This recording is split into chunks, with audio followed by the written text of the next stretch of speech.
Shalom sahabat yang baik hati, salam sehat selalu bagi kita semuanya. Marilah kita bersatu di dalam doa. Allah Bapa di dalam Yesus Kristus, terima kasih untuk kasih setiamu. Saat ini kami mau merenungkan firman Tuhan, sehingga hidup kami, hati kami, pikiran kami dikuasai oleh firman-Mu. Amin. Firman Tuhan bagi kita hari ini, dari 2 Korintus 1 ayat 20. Sebab Kristus adalah ya bagi semua janji Allah. Itulah sebabnya oleh Dia kita mengatakan amin untuk memuliakan Allah.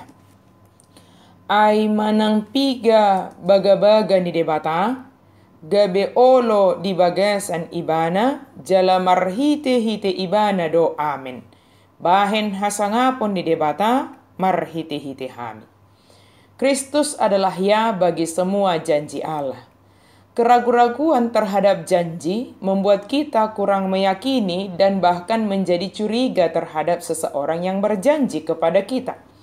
Kemungkinan karena kita sering menjumpai orang yang ingkar janji.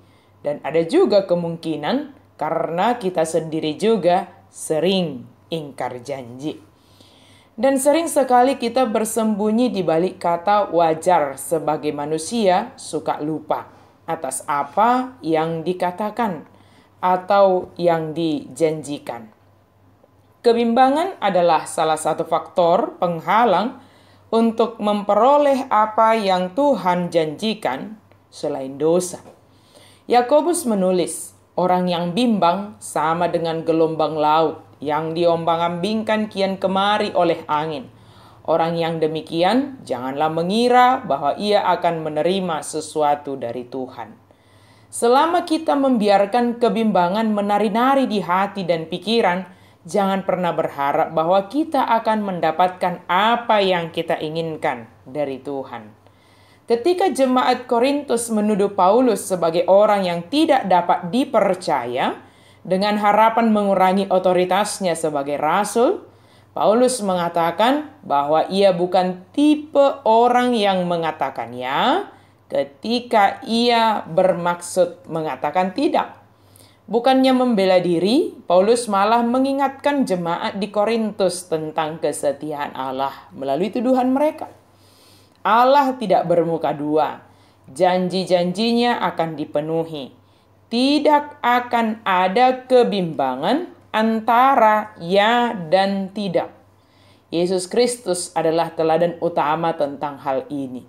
Sebab Kristus adalah ya bagi semua janji Allah. Yesus adalah perwujudan kesetiaan Allah.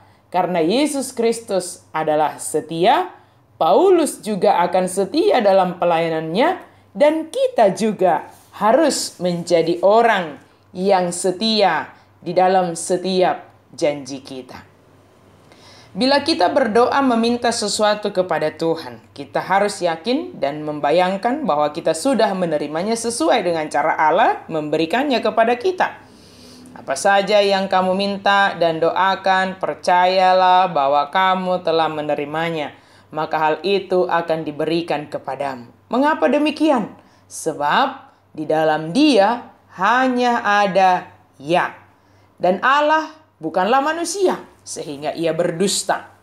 Bukan anak manusia sehingga ia menyesal. Masakan ia berfirman dan tidak melakukannya, atau berbicara dan tidak menepatinya? Karena itu, pegang kebenaran firman Tuhan ini. Dan percayalah bahwa cepat atau lambat janjinya pasti digenapi. Janji Tuhan adalah janji yang murni, bagaikan perak yang teruji, 7 kali dimurnikan dalam dapur peleburan di tanah. Sahabat yang baik hati, yakinlah penuh akan janji Allah bagi kita. Dia menyertai, Dia memelihara, Dia memberikan yang terbaik kepada kita. Jika ada keraguan dalam hati kita, segera tepiskan. Sebab keraguan hanya akan membuat kita tidak tenang.